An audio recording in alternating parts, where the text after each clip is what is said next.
नमस्कार दोस्तों, CNC programming 2D में आपका फिर से स्वागत है। Welcome to CNC programming 2D। Welcome to CNC academy. दोस्तों, हम चल रहे हैं सीमेंस कंट्रोल के सिन्यूमेरिक कंट्रोल के अंदर 840 DSL और 828 DSL सिन्यूमेरिक CNC एंड VMC की प्रोग्रामिंग में। दोस्तों, VMC की प्रोग्रामिंग में अभी तक हमने सीखा कि हम किस तरह से पॉकेट बनाते हैं, किस तरह से हम टेपर डालते हैं और किस तरीके से हम G41, G42 और G40 यूज़ करते हैं। एक ही प्रोग्राम में मैंने तीनों चीज़ें आपको बताई थी। और सेकंड प्रोग्राम मेरा ये था कि जिसके अंदर हम वॉइस को ट्विस्ट कर देते हैं, यानी कि सीरियल वॉइस के ऊपर हम इसको बनाते हैं, तब हमको किस तरीके से इस प्रोग्राम को जनरेट करता है, वही मैंने आपको बताया था। दोस्तों, आज आपके लिए लेके आया हूँ नई चीज़ यानी कि वर्म व्हील और वर्म शाफ्ट। दोस्तों, सबसे डिफिकल्ट होता है वर्म शाफ्ट को CNC में बनाना। काफ़ी लोड पड़ता है टूल के ऊपर, टूल टूट भी जाते हैं। तो दोस्तों, मैंने एक वर्म शाफ्ट तैयार की है और बनाया है उसका प्रोग्राम। उसका मैं आपको सिखाता हूँ, बताता हूँ कि मैंने किस तरीके से उसको बनाई है, किस तरीके से वो आराम से बन गई है। तो दोस्तों, आपको दिखाता हूँ वर्म शाफ्ट पहले होती कैसी है। Look at once.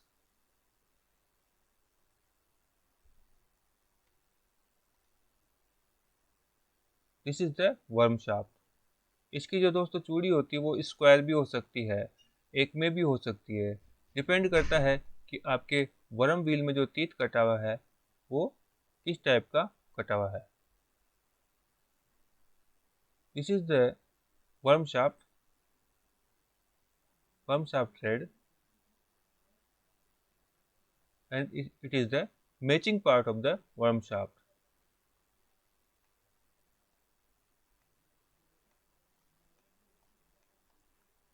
This shape of the teeth,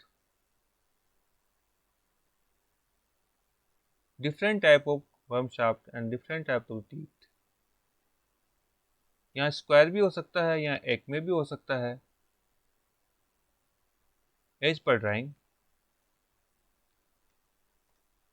जो वर्म शाफ्ट के अंदर साइज होता है वो हम यहाँ पर वर्म शाफ्ट के अंदर इसमें डालेंगे साइज को। यहाँ का थिकनेस कितना है, what is the thickness of the this point and what is the height of the thread, हम ड्राइंग में डालते हैं। उसके बाद में what is the angle, here is the angle of the thread, what is the angle of the thread, ये भी हमको ड्राइंग में दिया हुआ होता है दोस्तों, और हम इसको प्रोग्राम करते हैं।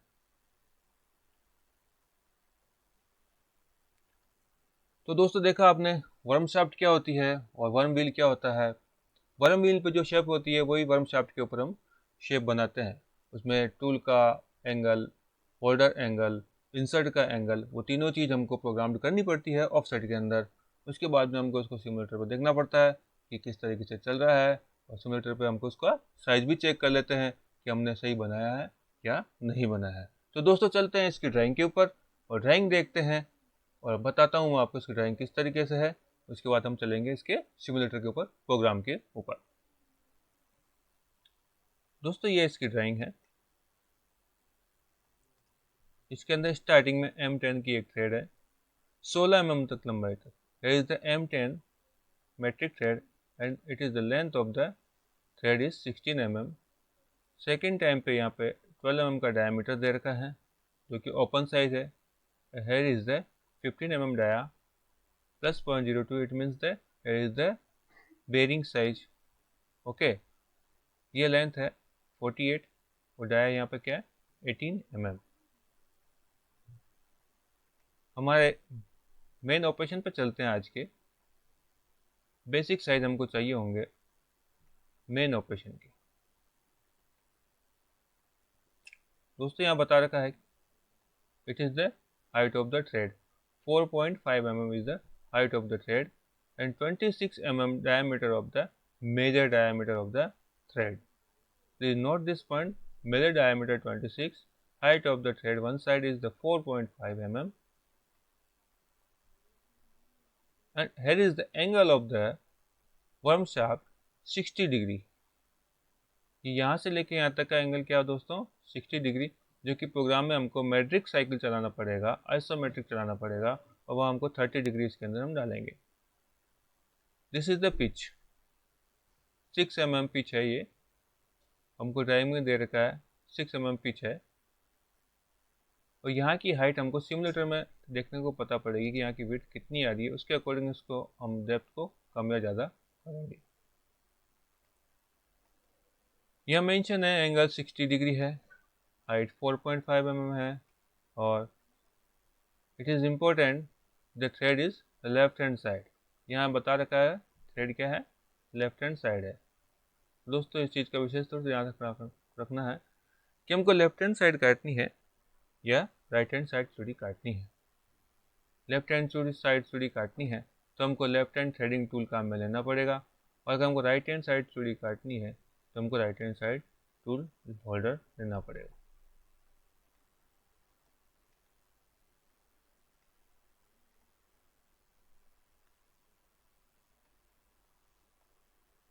दोस्तों ड्राइंग को नोट कर लीजिए आप, इसके सारे डायमेंशन नोट कर लीजिए आप। चाहें तो आप इसको अपने हिसाब से भी सेट कर सकते हैं,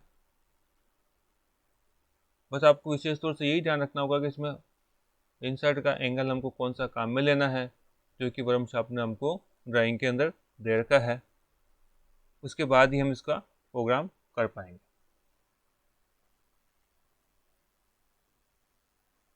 दोस्तों आपने ड्राइंग को नोट कर लिया होगा, प्लीज नोट द ड्राइंग।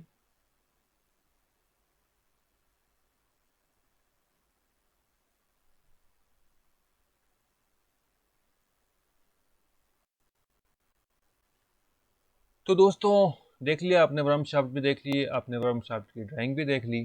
दोस्तों चलते हैं इसका प्रोग्राम बनाते हैं सीमेंस कंट्रोल पे, यानी कि सीन्यूमेरिक 840 DSL हो चाहे सीन्यूमेरिक 828D हो, इस पर प्रोग्रामिंग लगभग सेम होती है।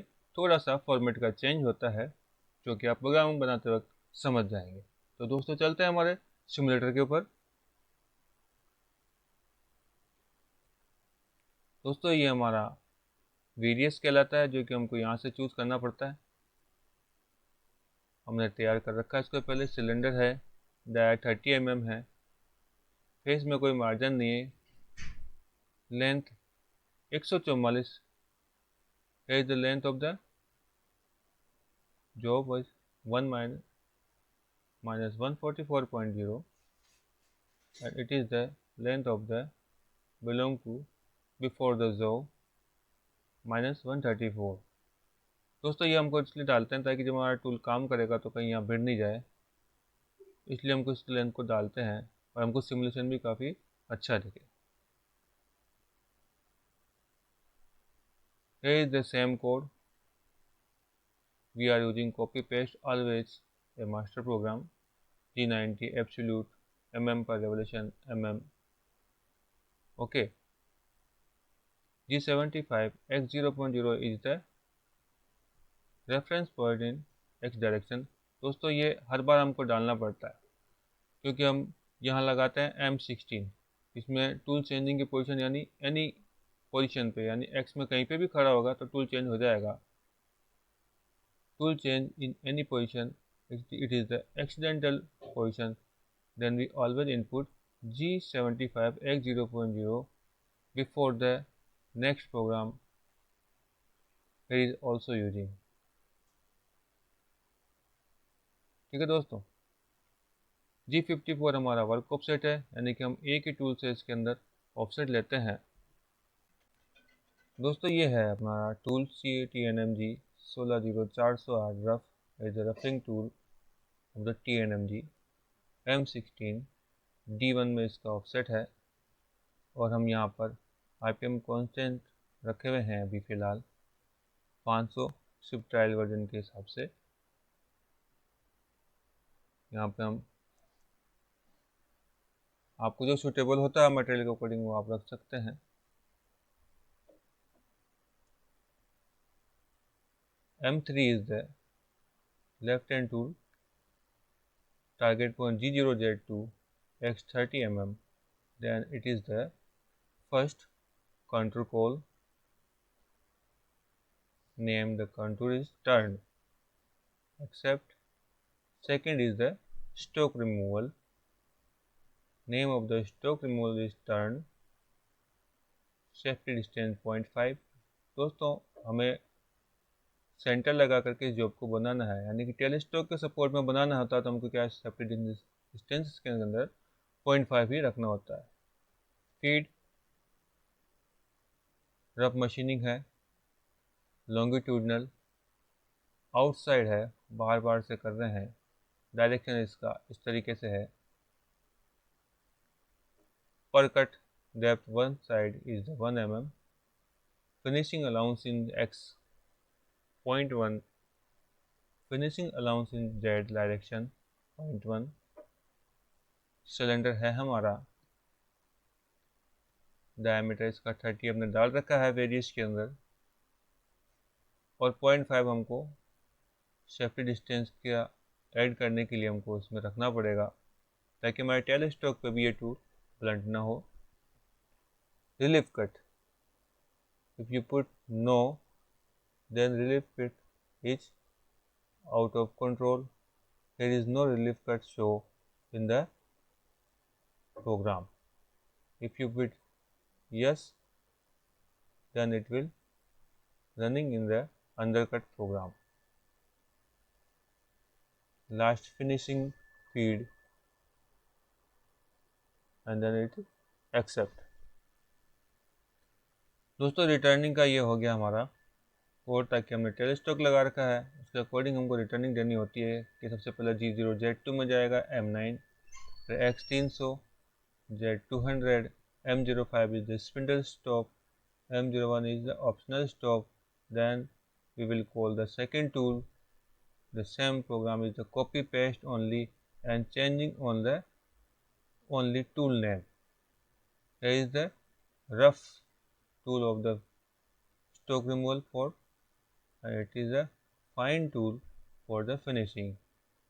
प्रोग्राम हम वो का वो रखेंगे और यहाँ हम इसमें RPM को क्या करेंगे, फिनिशिंग है इसलिए हम इसका RPM को हम चेंज करेंगे, लगभग 1500 RPM हम इसके अंदर डालेंगे।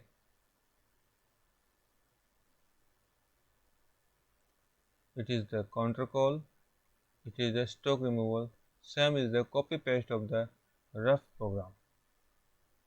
यहाँ दोस्तों हमको क्या करना पड़ता है, ओनली यहाँ पे सिंबल चेंज करना होता है, यानी अगर रफिंग है तो सब कुछ वापस वो का वही आ जाएगा। We choosing here finishing, then only a finishing line is come and the job is complete. Here is also put yes. If you put no, then no relief cut, it will cleaning face and OD very simply. If you put yes,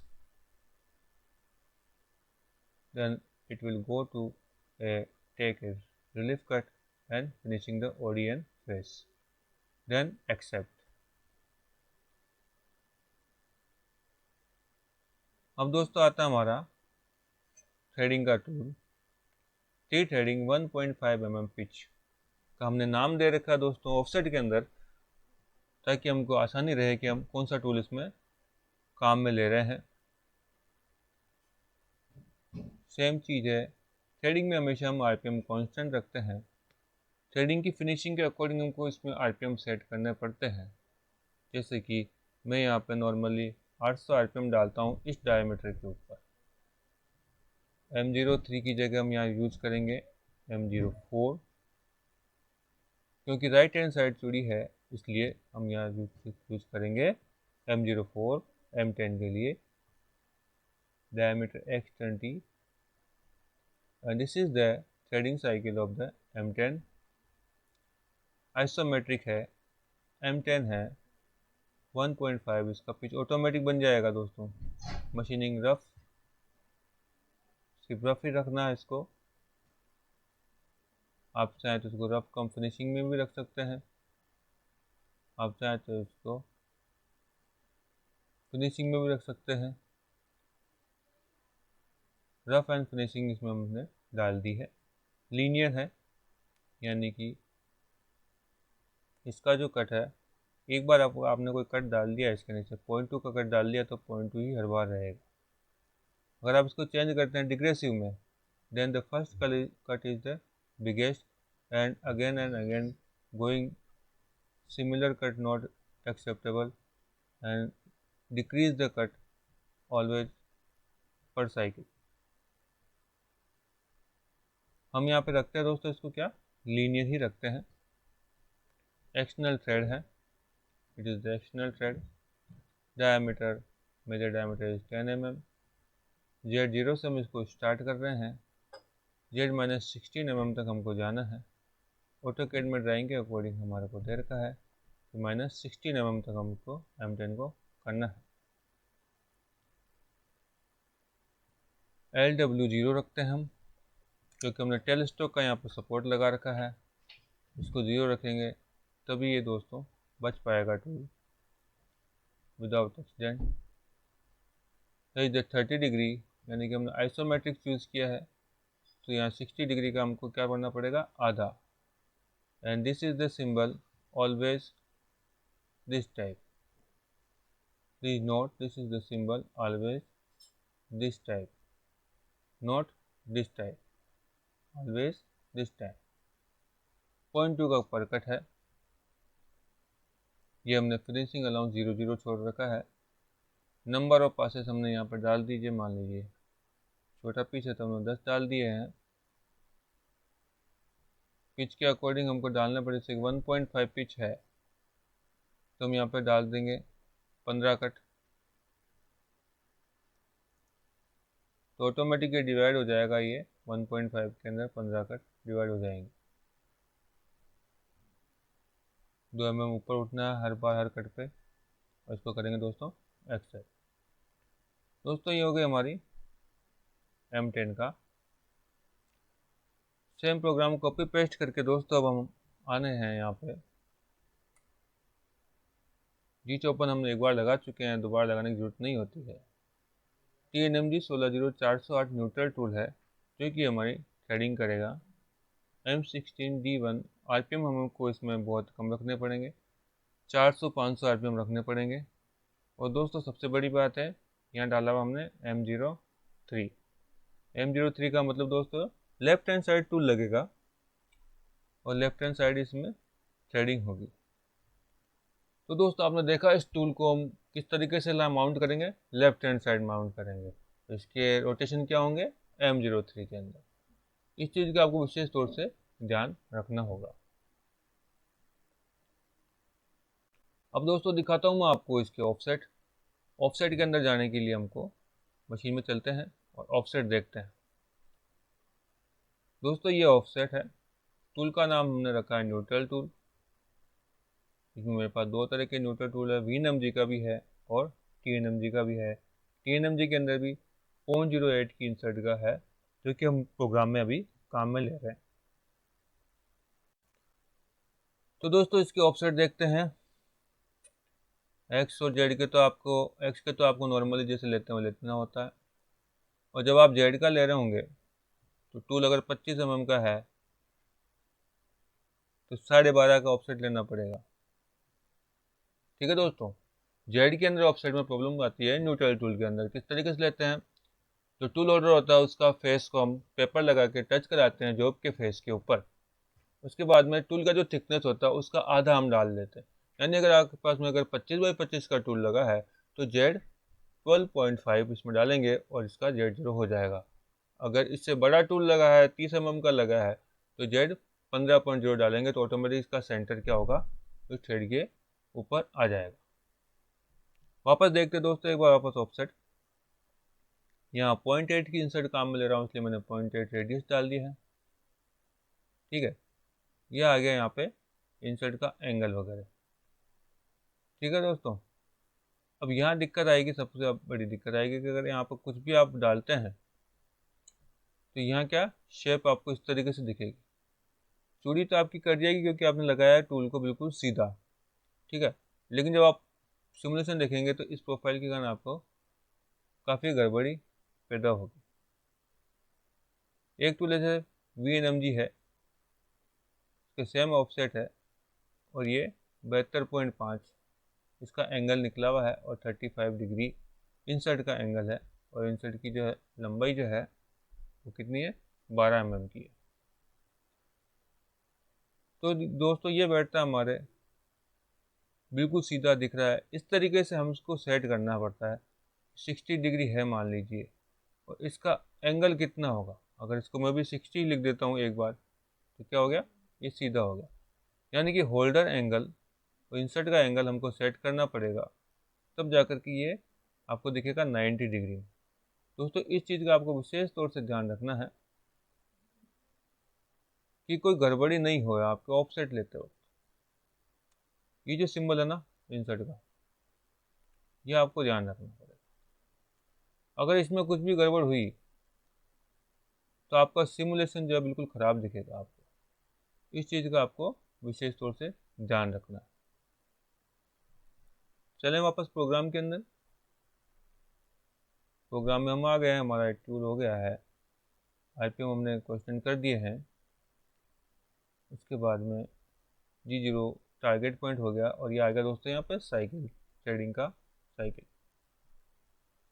complete करना है, table none है, क्योंकि हमको 6 mm का pitch दिया है, तो 6 mm डालेंगे तो यहाँ हम क्या रखेंगे, नन रखेंगे। Is the none input and pitch is the 6 mm। एक बार ड्राइंग देख लेते हैं वापस कि कितने mm का पिच बता रखा है। Okay, this is the 6 mm pitch and angle of the thread is 60 degree है, and height of the thread is 4.5 mm है।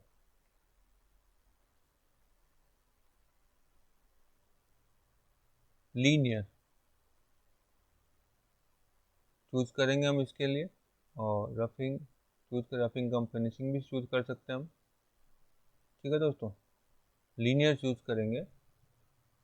लीनियर क्यों चूज करेंगे मैं आपको बता देता हूँ एक बार।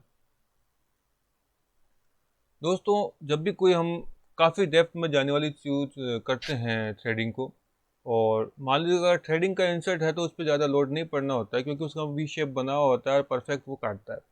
लेकिन जब हम क्या करते हैं कि कोई टर्निंग टूल काम में लेते हैं, टर्निंग टूल की इंसर्ट काम में लेते हैं, तो उसके अगर टूल होल्डर पर काफ़ी लोड पड़ता है, काफ़ी डिक करता है, अंदर जाता है, बार बार कट लेता है, तो दोनों साइड उसकी काफ़ी घिसती है।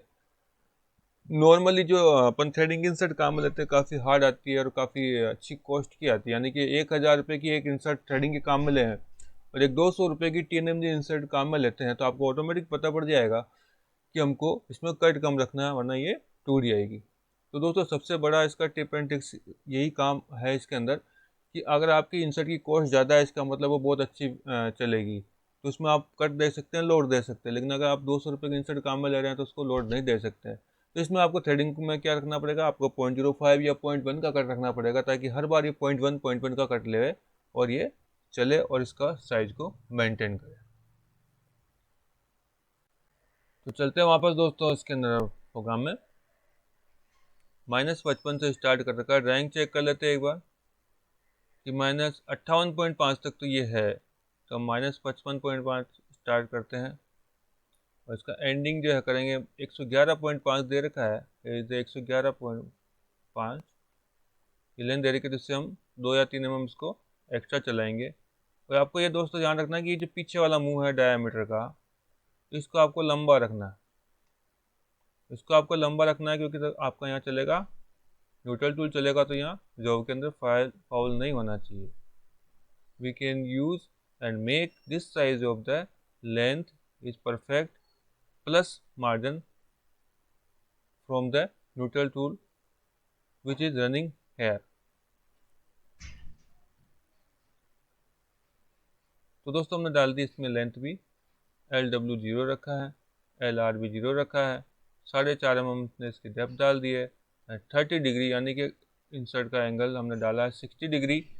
ड्राइंग के अंदर दिया हुआ हमारे को 60 डिग्री, 60 डिग्री एंगल दिया हुआ है, तो हम क्या डालेंगे इसमें 30 डिग्री डालेंगे। प्रोग्राम के अंदर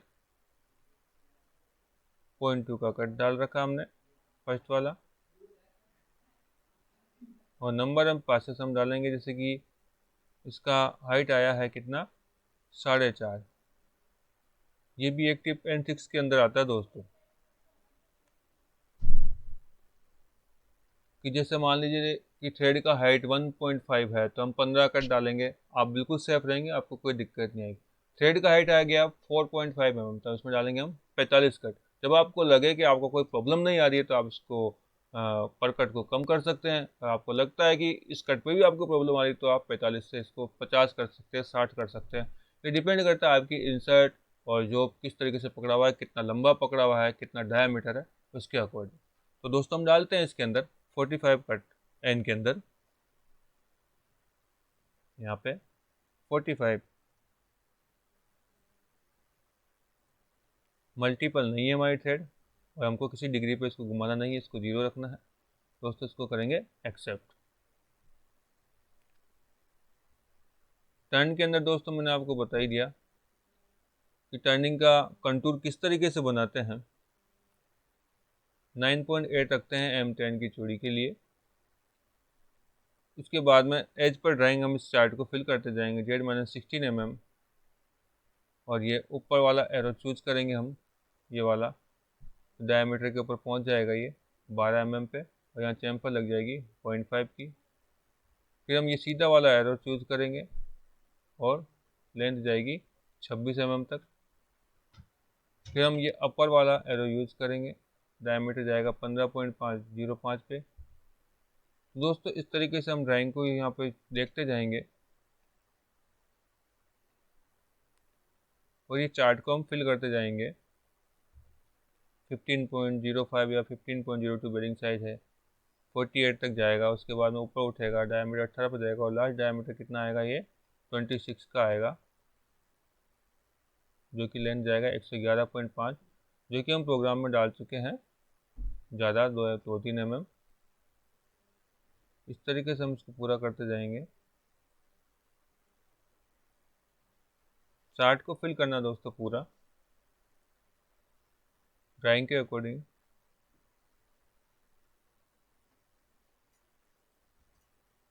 एंड देन एक्सेप्ट। दोस्तों प्रोग्राम हमारा बन चुका है और इसको हम करेंगे एक बार रीनंबरिंग और चेक करते हैं दोस्तों इसका सिमुलेशन।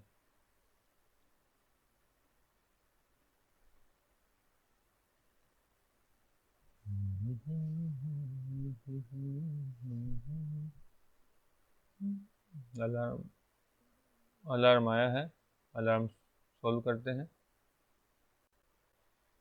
तो दोस्तों ये है हमारी गलती है इसके अंदर कि हमने TNMG रफिंग का टूल बना रखा है ये वाला, लेकिन हमने क्या कर दिया, इसको न्यूट्रल टूल बना दिया। तो ये क्या हो गया दोस्तों, गलत हो गया। VNMG न्यूट्रल टूल है ये, इसका हमने सब डिग्री वगैरह सब गलत डाल के हमने इसको क्या कर दिया है, बिगाड़ दिया है। इसको सही करने के लिए दोस्तों नीचे एक और TNMG का टूल है, वो की वो चीज़ हम इसमें डाल देंगे। इनपुट ये हो गया ओके, एक ही बार में। तो दोस्तों बनाते हैं हम एक नया टूल। यहाँ पर जाते हैं न्यू टूल में और यहाँ से अलग करते हैं हमारा नया टूल कौन सा होना चाहिए।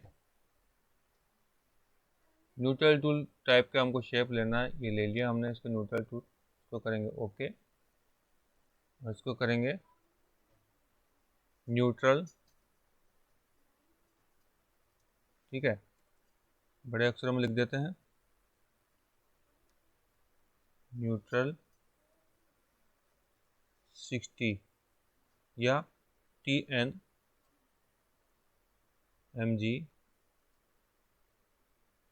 नंबर डाल दें इंसर्ट के 160408। इसके ऑफसेट डाल देते हैं हम एक्स के अंदर 55 39। अब दोस्तों आता है इसका हमको चेंज करना है। यहाँ पे क्या दे रखा है, सिंबल। सबसे बड़ी बात क्या है दोस्तों, यहाँ पे क्या है, सिंबल। सिंबल हमको चेंज करना है। मान लीजिए सिंबल हम चेंज करेंगे इसके अंदर।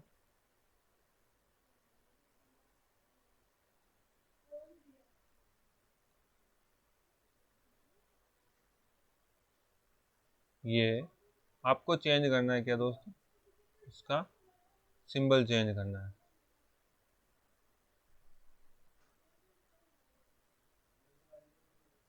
इसका आपको ध्यान रखना है सिंबल का।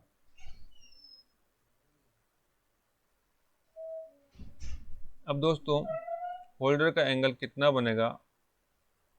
इंसर्ट का एंगल सबसे अपन पहले डालते हैं 60 डिग्री। ठीक है, अब ये हो गया यहाँ पे तिरछा।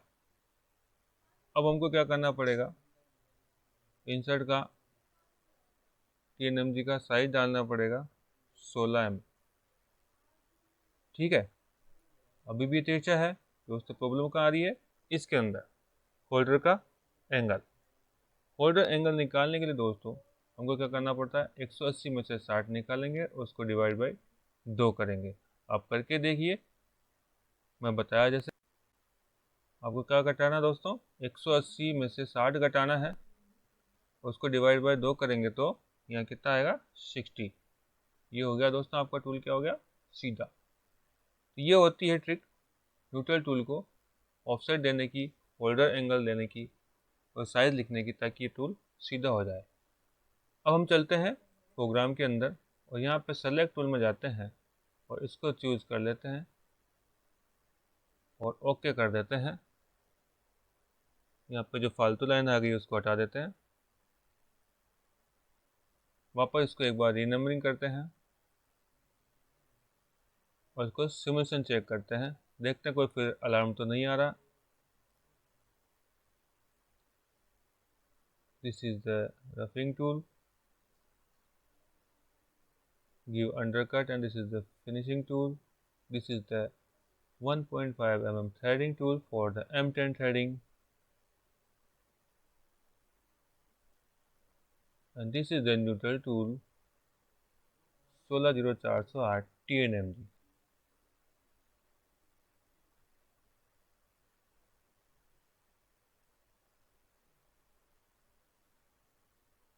देखा दोस्तों, आपने इस तरीके से करती है वर्म शाफ्ट के ऊपर थ्रेड। बिल्कुल यहाँ पे भी बचता है ये, क्योंकि हमने इसको बाहर लगा रखा है जॉब को लंबाई के अंदर। डिटेल में जाते हैं, इसको प्लस करके इसका देखते हैं। This is the 60 degree thread, और जो यहाँ पे थिकनेस चाहिए थी हमारे को वो मिल गई है। यहाँ पे जो थिकनेस चाहिए होती है वो मिल गई है, और उसको चाहे तो आप चेक कर सकते हैं इस तरीके से। आपको प्लस में जाना पड़ेगा, इसको ऊपर लेना पड़ेगा। इसका पिच कितना आ रहा है दोस्तों, ये आपको चेक करना है तो आप सिमुलेशन पे भी चेक कर सकते हैं। What is pitch of the thread, you check here, you check here, this is start point and this is start point. You also check by this point to this point. You also check by this point to this point. ये 6 mm की pitch आ गई है दोस्तों इसके अंदर। आप चाहें तो यहाँ से गिन सकते हैं इसको कि कितना mm की पिच आ रही है। एंगल आप इसमें चेक नहीं कर सकते सिमुलेटर के ऊपर, जो आपने डाला है इंसर्ट का वो ऑटोमेटिक इसके अंदर आएगा। ठीक है दोस्तों,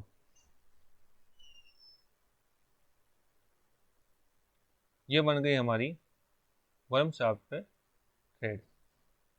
दोस्तों देखते हैं इसका 3D व्यू, और इसकी डिटेल में जाकर इसको प्लस करके देखते हैं एक बार। ये दोस्तों हमारा बन गया इसमें worm shaft.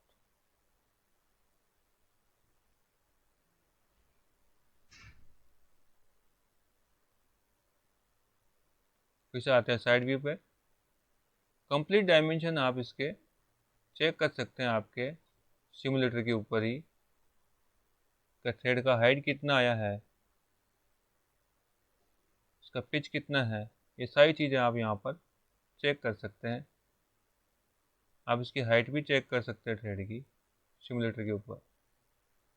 You choose height, count this number and you take the correct depth of the thread.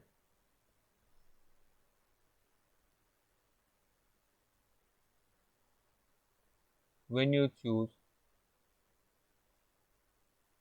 how much thickness of the this part, you can make enlarge and count this number. आपको इसकी width भी पता पड़ जाएगी।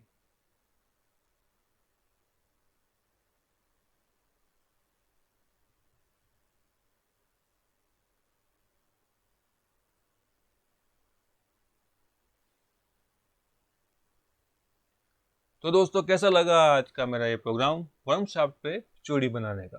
तो दोस्तों आप इसके अंदर मैंने TNMG काम में लिया है। अगर आपकी ड्राइंग में आपको दे रखा हो कि VNMG से बनाना हो जिसका एंगल 35 डिग्री होता है, तो टूल होल्डर का एंगल, इंसर्ट का एंगल आपको इस तरीके से सेट करना है जैसे मैंने आपको बताया TNMG में किस तरीके से करते हैं, उस तरीके से आपको ऑफसेट में सेट करना है। और उसके बाद में आप उसको ड्राइंग के अकॉर्डिंग प्रोग्राम कर सकते हैं। Different type of the angles आते हैं वर्म शाफ्ट के, different type of the depth आती है वर्म शाफ्ट की। तो आपको ड्राइंग के अकॉर्डिंग आप इसको मैच कर सकते हैं और सिमुलेटर पर चेक कर सकते हैं। उसके बाद इसको मशीन पर आप बना सकते हैं। इसके अंदर बताई हुई टिप एंड ट्रिक्स का ज़रूर ध्यान रखें।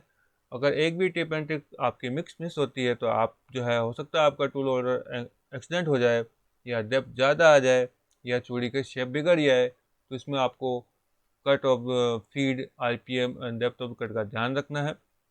तो आशा है और आपने काफ़ी अच्छा सीखा होगा वर्म शाफ्ट को। तो लाइक करें, कमेंट करें और शेयर करें और सब्सक्राइब करें और वेट करें मेरे आने वाले नए वीडियो का। तब तक के लिए मिलते हैं। धन्यवाद। Thank you very much.